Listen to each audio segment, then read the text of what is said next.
Dan kita, yakni kewajiban kaum muslimin, negeri-negeri Islam, membebaskan orang-orang Islam yang tertindas di negeri-negeri kuffar seperti di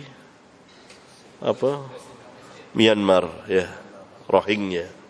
Itu tertindas mereka, dibunuhi, dianiaya.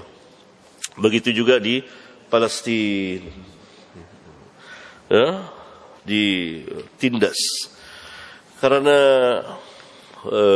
ketika orang-orang kuffar itu berkuasa, maka mereka akan melakukan kekejaman yang tidak terbayang, tidak terpikirkan di hati manusia.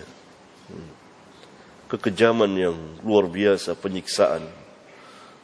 Dan itu terjadi sepanjang sejarah manusia. Kejahatan kemanusiaan selalu dilakukan oleh orang-orang kufar terhadap kaum muslimin. Tidak bisa dipungkiri. Ketika pasukan Salib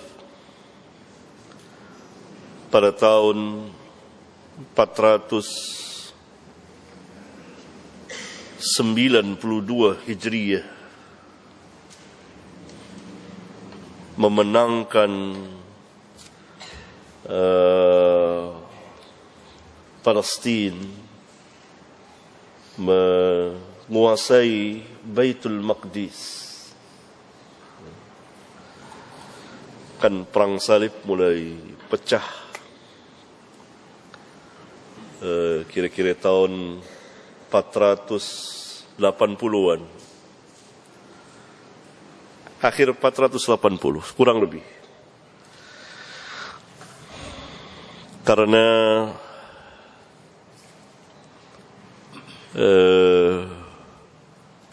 kekalahan mereka.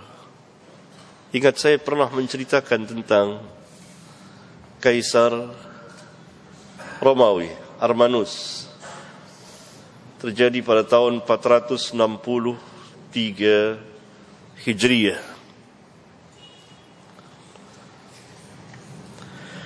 Kemenangan kaum muslimin. Dan ini menggoncangkan orang-orang kufar. Kok bisa kalah gitu,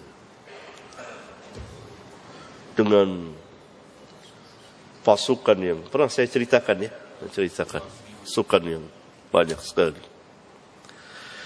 Sebetulnya dalam sejarah tidak pernah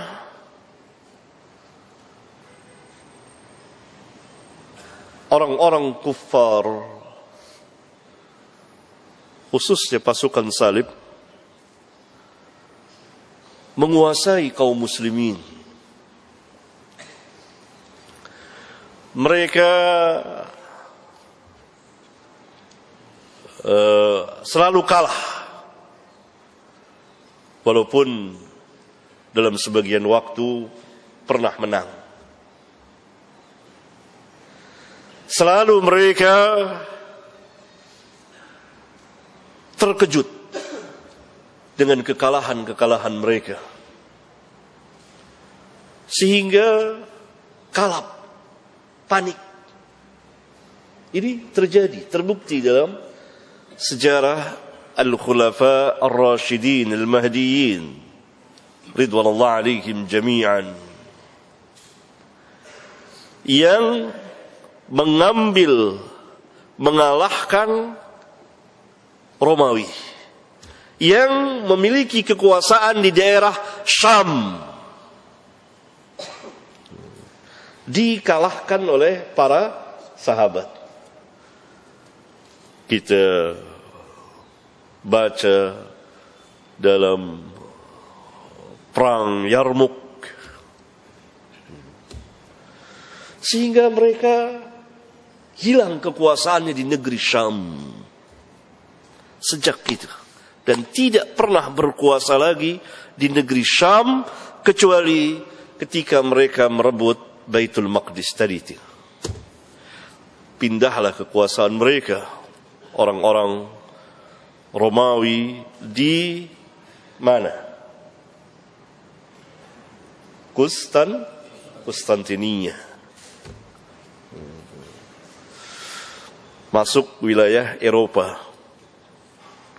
Pusat kerajaan Romawi. Kedua setelah Roma. Nabi yang mulia Sallallahu Alaihi Wasallam kan pernah ditanya, kota mana yang di antara dua kota yang pertama kali dimenangkan oleh kaum muslimin? Konstantinia, Romia. Konstantinia atau Roma? Kata Nabi, Madinatu Herakla. Kotanya Heraklius. Konstantinia. Kemudian situ ya. Berarti hilang kekuasaan salib di daerah Jaziratul Arab. Pada tahun 80-an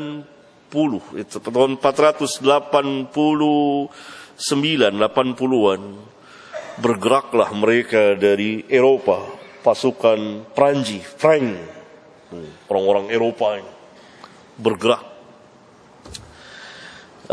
melalui Konstantinia, Istanbul sekarang. Kemudian akan merebutkan Turki. Kalau sekarang bila masuk Turki dulu, kekuasaan Islam kan terbagi dua, di Asia dan di Eropa. Situ ada kota namanya Antakya. Dekat dengan Istanbul, penyeberangan saja laut. Ini masuk daerah kaum muslimin. Sudah, daerah kaum muslimin. Yani kaum muslimin Turki. Maka pasukan salib dapat merebut kota Antakya ini pada tahun 491 Hijriah. Apa yang terjadi? Penyiksaan besar-besaran bagi kaum muslimin. Ditelanjangi, ditelanjangi, ditidur, dibeset, dibelek, gitu. Lihat, itu sejarah tidak bisa ditutupi. Bagaimana kekejaman pasukan salib itu ketika mereka merebut kota Antakya, dibantai habis. Itu pada tahun 491. Tahun depan 492 mereka bergerak dengan bala tentara yang besar sekali. Akhirnya mereka qadar Allah dapat merebut Baitul Maqdis. Kalah kaum muslimin. Apa yang terjadi, ikhwan? Disiksa, diazab kaum muslimin.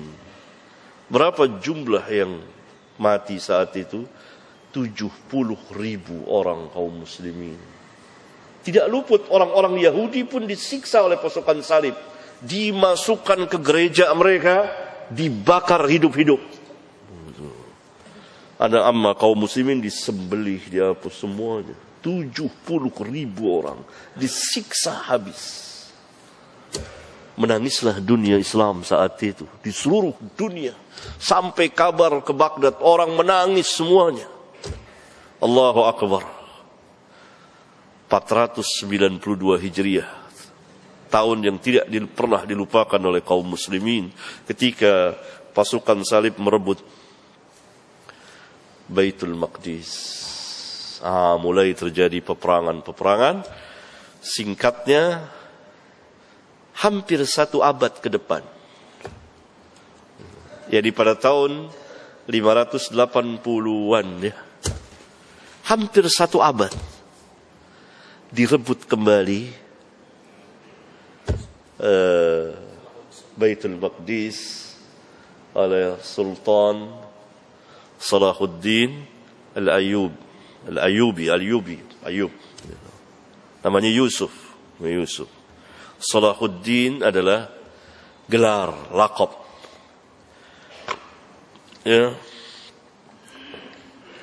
Menang. Tidak ada darah yang tertumpah, hatta setetes. Ya, ini kesatria besar.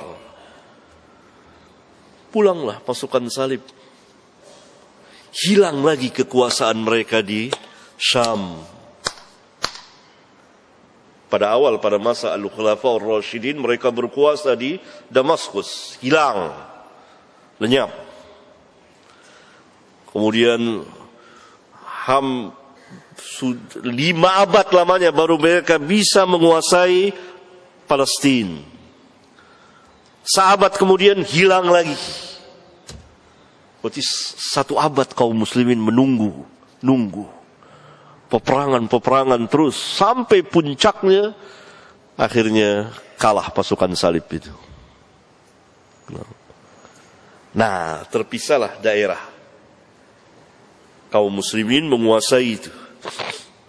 Eropa, daerah kufar. Tidak terdengar azan di Eropa itu. Belum ada kekuasaan. Mungkin orang Islam ada. Ada di Konstantinia itu ada. Maka Nabi yang mulia alaihi salatu wassalam mengabarkan bahwa kota Heraklius pertama kali yang akan direbut oleh kaum muslimin. Dan sudah berapa kali diusahakan. Usaha pertama pada tahun 28 Hijriyah. Ketika Muawiyah radhiyallahu taala anhu mendesak dan meminta kepada khalifah yang mulia Utsman bin Affan radhiyallahu anhu untuk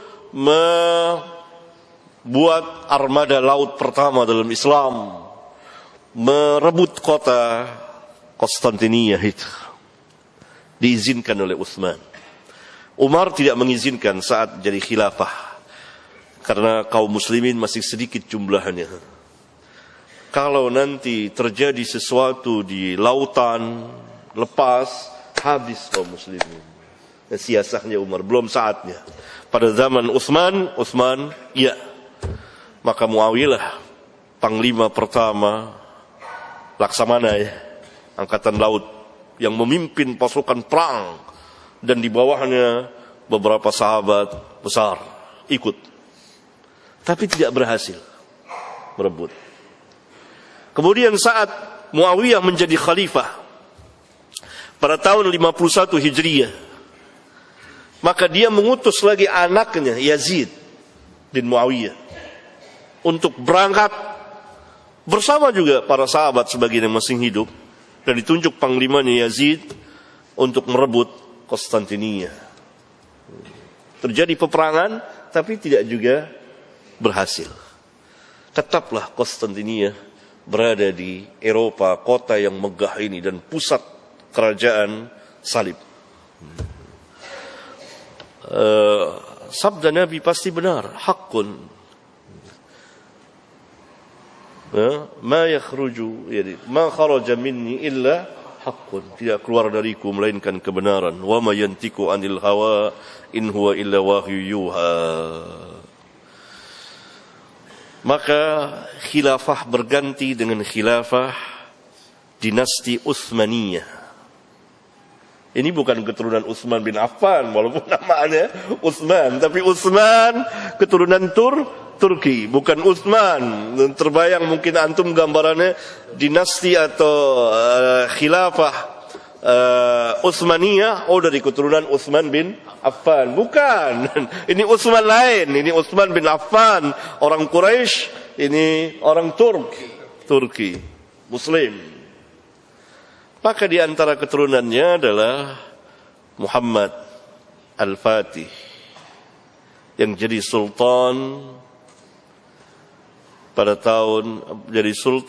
umur 25 tahun. Dia yang memimpin pasukan.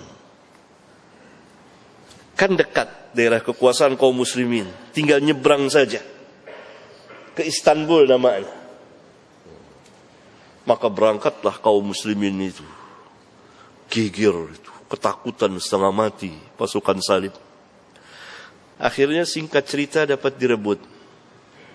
Masuklah Muhammad Al-Fatih ini bersama para ulama dan pasukannya dekat sebelum waktu asar. Direbut pada tahun 857 Hijriyah, bulan Jumadil Akhir, bertepatan dengan 29 Mei 1453 Miladiyah. Masuk dekat dengan waktu asar. Masuk. Dan terus Muhammad Al-Fatih Sultan ini menuju ke gereja Ayah Sufia. Ayah Sufia. Di gereja orang berteriak, bertahlil, bertakbir, yakni dia minta kepada Rabbnya. Mohon pertolongan, takut disembelih. Itu. Mendengar ini orang berdoa, ada orang penghuni gereja di dalam gereja itu. Doa.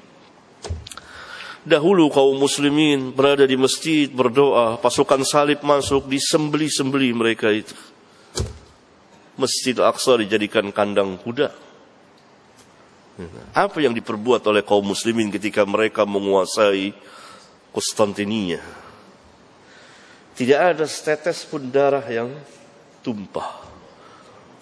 Pendeta membuka pintu gereja itu, mendengar pasukan kaum muslimin, kemudian ini gereja besar.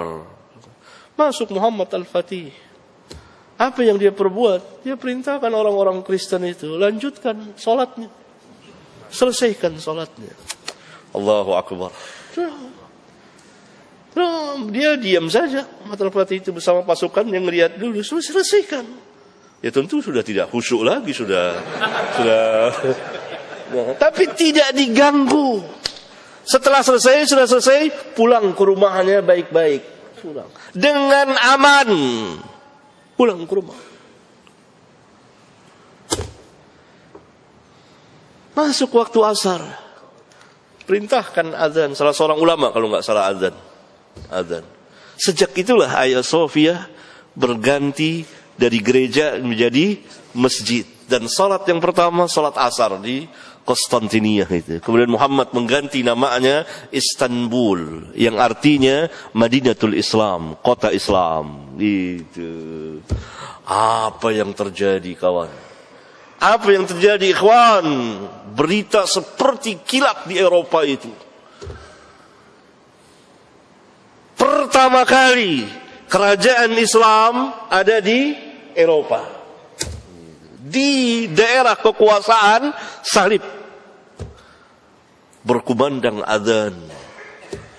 Berita kemana-mana. Dan itu adalah kebiasaan orang-orang kufar. Ketika mereka akan menyerang kaum muslimin, merebut kota Palestina, siasah mereka pertama adalah menyebarkan berita-berita bohong tentang Islam dan Nabi Islam. Itu dia.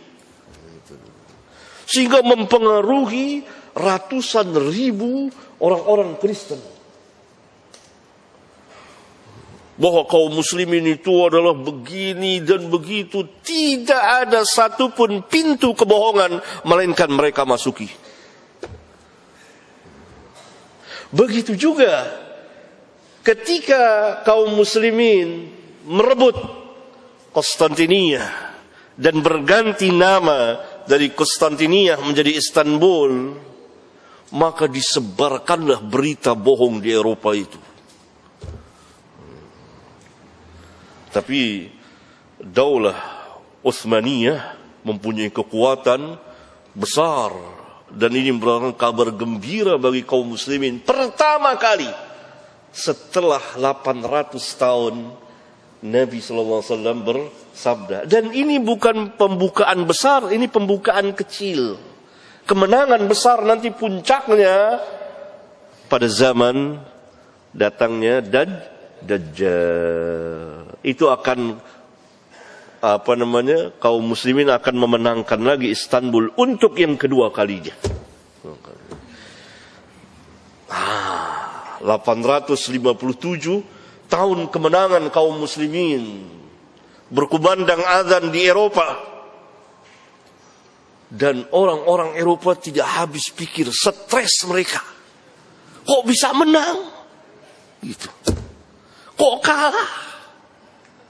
Bagaimana mereka bisa kalah? Karena mereka bukan orang-orang yang beriman. Dan mereka bukan orang-orang yang beriman kepada perkara yang gaib. Ya.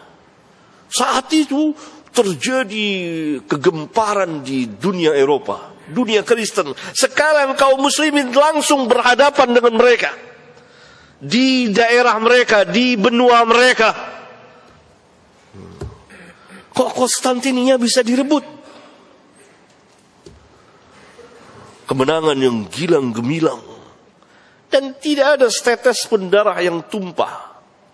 Tidak ada orang Kristen yang disembelih. Jangankan disembelih, dijorokin aja enggak. Dijorokin aja kagak. Dijorokin, tahu dijorokin kan? Enggak. Suruh keluar. Aman pulang ke rumah masing-masing. Pulang ke rumah. Laki-laki, perempuan, silakan. Bahkan disuruh lanjutkan dulu ibadahnya sampai selesai mereka ibadah. Selesai pulang. Itu yang kan mereka yang udah kuasa udah sekarang. Berubah azan, berubah masjid langsung jadi kiblat, jadi masjid. Yang kemudian oleh orang munafik pada tahun 19-an, yang kemudian Kamal Atatürk dijadikan apa masjid Kamal ini? Museum. Allahu Akbar. Hagia Sophia, tadi masjid besar kaum muslimin di Eropa, dijadikan oleh orang munafik ini museum sampai hari ini. Dan ini hutang kaum muslimin, khususnya negara Turki, untuk merubah museum kembali menjadi masjid. Dan itu perjuangan kaum muslimin Turki saat itu luar biasa. Dan sejak itu maka berdirilah kesultanan, kemudian khilafah. Kan begitu tadinya daulah Utsmaniyah, dari amir, gelarnya amir, kemudian naik menjadi sultan, kemudian naik menjadi khalifah. Terus perang dengan orang-orang kafirin hampir setiap saat. Maka Eropa menjadi kecil dan ketakutan setengah mati. Maka tersebarlah Islam, dakwah Islam di benua Eropa itu. Yang sampai sekarang kan di negara-negara misalnya Albania, di Serbia, itu dahulu kaum muslimin, penyebaran oleh daulah Utsmaniyah ini, dakwah Islam. Sampai runtuh daulah Utsmaniyah ini. Karena beberapa asbab, barangkali di lain waktu akan saya terangkan. Yakni sebab-sebab keruntuhan daulah Utsmaniyah itu, yang barangkali bisa menjadi pelajaran bagi kaum muslimin.